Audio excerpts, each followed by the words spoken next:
So I just saw Mickey 17, the new film from Bong Joon Ho, and I have some thoughts. After being delayed no less than 4 times, it's finally here. And I'm going to get the obvious out of the way. This is the follow-up to his 2019 film Parasite. And how does it stack up against Parasite?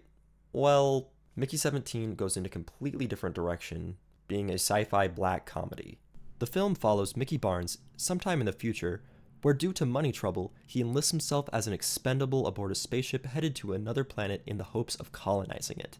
And as an expendable, Mickey will be given very dangerous tasks that will most likely end in his death. But not to worry, all of his memories are stored in a brick, and he can be printed out brand new again from the human printer.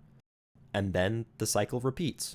We follow the 17th Mickey, hence the title, but when Mickey 18 is printed out while Mickey 17 is still alive, things begin to change. I am going to be vague on the details, but everything I've already said was in the trailer.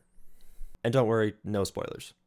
I don't want to keep comparing this film to Parasite, and don't worry, I won't, but one thing to know is that if you loved Parasite for its deep messaging and narrative where you are rewarded for really digging in and finding its true meaning, then you might be disappointed with Mickey 17.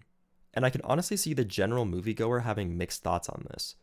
This really feels like a film where you either get it or you don't. It will not click with everyone. Mickey 17 has similar messages about social class and the treatment of other people, but the way it's presented is a lot more in your face. We're not going for subtlety here. You will pretty much understand everything it's trying to say on the first watch, and that's not really a bad thing. It's okay if not every movie is some deep think piece, and it's clear Bong Joon Ho is more concerned about making original experiences rather than making another Parasite. And let me not forget the best part of this film, Robert Pattinson. He plays a dual role here as Mickey 17 and 18, and you genuinely forget it's the same person. Mickey 17 is very reserved and will do pretty much anything that anyone tells him to, and Mickey 18 is a little more hardcore. The film doesn't really fully explain why Mickey 18 is so different from 17. He honestly seems to have a different worldview. This makes for very interesting character dynamics, and they play off each other very well.